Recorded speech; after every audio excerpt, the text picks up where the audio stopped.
Oi, gente, eu vou fazer aqui a introdução da carta de Paulo aos Colossenses, né? Colossos era uma cidade da Ásia Menor e quem fundou essa igreja não foi o apóstolo Paulo diretamente, quem fundou foi Epáfras. Epáfras foi fruto do ministério de Paulo, do tempo que ele ficou ali na Ásia.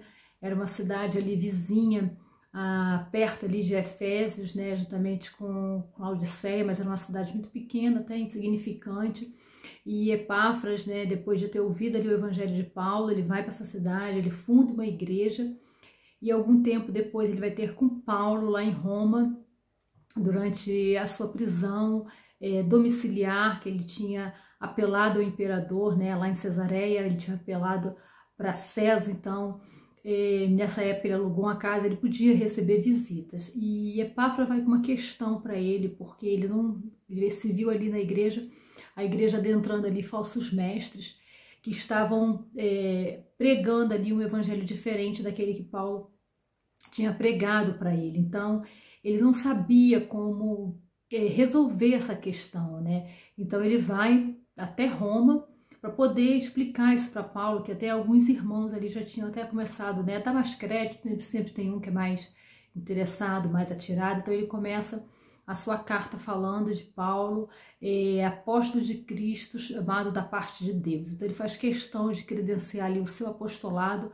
para validar, para dar autoridade, para dizer que realmente o que ele está falando tem que dar crédito, porque tem que ouvir, porque a palavra de Deus não é dele.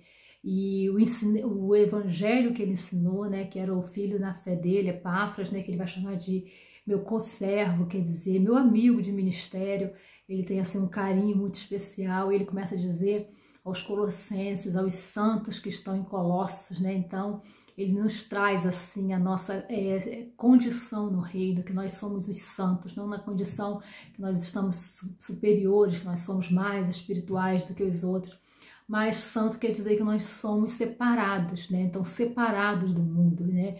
Então, e ele vai fazer ali um elogio que eles receberam com fé, ele vai citar ali o que ele falou já na primeira carta de Paulo aos Coríntios, que há três coisas que perduram, que é a fé, a esperança e o amor, que eles acolheram ali o evangelho com fé, né, que praticam o amor, e a esperança que eles vivem, que é a esperança da volta de Jesus. Então eles estão indo bem como igreja, e ele depois vai fazer uma oração pedindo para que Deus transborde de todo o conhecimento dele, né, que chegue. É muito interessante isso, que a oração que Paulo vai fazer pelos colossenses não é de dar riqueza, não é de prover carro, não é de prover saúde, não é prover ele vai prover que Deus deu conhecimento, porque se nós tivermos realmente consciência do que Deus tem para nós realmente somos imbatíveis.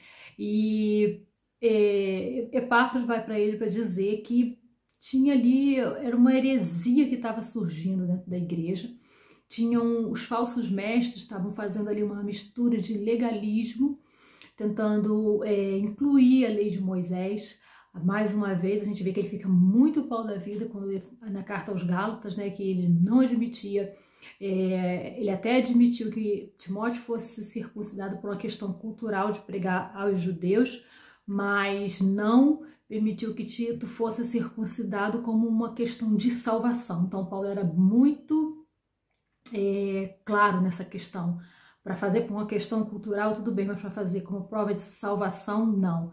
Então ele vai combater ali, esses falsos mestres também estavam querendo introduzir ali um sincretismo, querendo colocar, eles faziam uma mistura de tudo, de adoração a anjos, e estavam querendo falar também de ascetismo, quer dizer, de você abdicar, abrir mão de prazeres. Então tudo que você sentia prazer, né, daí surgiu aquelas comunidades que vivem mais isoladas, que não sentem prazer por nada. Não condiz com o evangelho de Cristo. E ele começa ali fazendo uma exaltação à pessoa do Senhor Jesus Cristo, dizendo que ele é a imagem do Deus invisível, né? Que todas as coisas, todas as potestades, tudo que foi feito no mundo, tudo foi por meio dele, para ele, tudo estava nele, que ele é o primogênito de tudo. Primogênito não da questão que ele foi criado, mas na questão de que primogênito no contexto, né, que a gente vê muito no Antigo Testamento falando isso, da questão do primogênito, né, que ele tinha direito, tinha alguns direitos, vamos dizer assim, sobre os outros, então ele realmente é o primogênito. Ela é uma carta irmã aí da carta aos Efésios, né, só que a carta aos Efésios, ela fala da doutrina da igreja, né, ela vai tratar do corpo da igreja. E Colossenses vai falar exatamente, vai explicar a pessoa de Jesus Cristo e a suficiência da sua obra, que todas as coisas estão nele.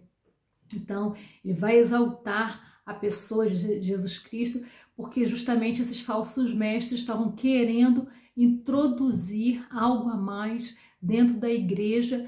E eu acho assim, gente, que é muito relevante para os nossos dias de hoje, né? Porque sempre estão querendo distorcer a palavra, trazer alguma coisa a mais, que você tem que fazer. A gente vê igrejas evangélicas hoje tentando fazer algo a mais, bota, né, um copo d'água, uma rosa ungida, bota as 7 sexta-feiras de não sei o quê, as 7 voltas para cair a muralha de Jericó, e são coisas que tentam fazer como um mecanismo, como se pudesse fazer alguma coisa além para poder adquirir algo de Deus. E na verdade o sacrifício de Cristo, ele é o suficiente. Então é por isso que o Espírito Santo permitiu que essa carta entrasse para a Bíblia, porque é uma coisa que é muito recorrente, é muito atual hoje. Tem sempre vai existir pessoas tentando distorcer a palavra, e a partir do momento que nós fazemos isso, nós diminuímos o sacrifício de Cristo, né? O sacrifício de Cristo, ele é suficiente. Ele vai falar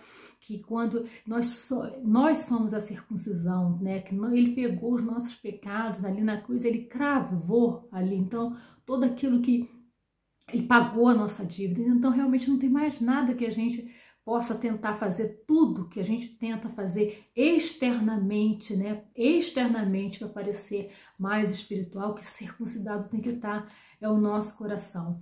E a gente vai ver que ele vai, no capítulo 3 e 4, ele vai fazer aplicações, né, dessa doutrina, porque Paulo é assim: primeiro ele dá a teologia e depois ele aplica. O que é aplicar? Como que a gente vai usar essa teologia no nosso dia a dia? O que isso vai interferir na minha vida, né? E ele faz ali uma advertência, que é para eles ficarem firmes no evangelho que eles receberam, que é para eles considerarem, né? Ele vê assim, a gente vê ali Paulo, né, que ele era um apóstolo, ele se vê ali em igualdade de ministério com Epáfras, né? Que Epáfras é co-servo nosso. Então a gente vê ele ali, e ele vai falar algo muito importante também, né? Que os colossenses estão sempre ali nas orações dele, eles oram incessantemente, ele nos mostra o nosso dever de fazer isso, e que nós temos que, a aplicação que ele fala, que é de abandonar os vícios, né? Quando nós passamos a ter essa ideia do Cristo em nós, os deveres em família, que ele vai repetir o que tinha ali em Efésios, só que de Efésios está de uma maneira mais ampla: tratamento de mulher com marido, de filhos com pais, de patrão, de empregado com patrão, da gente não ser, da gente enquanto empregado não trabalhar somente quando o patrão está ali perto observando, mas que é para a gente fazer como se fosse para o Senhor, né? Porque e a mesma coisa também o patrão, para também não esmagar o empregado, sabendo que também sobre ele também tem um juiz. Então são coisas assim bem interessantes e que eu acho que são muito válidas, práticas, e que a gente pode tirar muito aproveitamento, e que, sobretudo, passaram-se 2000 anos, muita coisa existiu para que essa palavra fosse distorcida, e que até mesmo que, nesse caso aqui, colocando até em questão a divindade de Jesus, né? Que Jesus, por isso que ele fala que Jesus é a imagem do Deus invisível, porque Jesus é Deus. E o Deus, como João fala, né, habitou entre nós cheio de graça e verdade. Então, mesmo na cabeça do grego não tinha muito essa relação, mas a verdade continua sendo verdade. Mesmo que ao longo dos tempos matam-se os profetas, os apóstolos, mas sempre haverá o remanescente que vai levar essa palavra adiante. Então, que o Espírito Santo abra o seu entendimento e que você possa aplicar essa palavra no seu dia a dia, no nome de Jesus.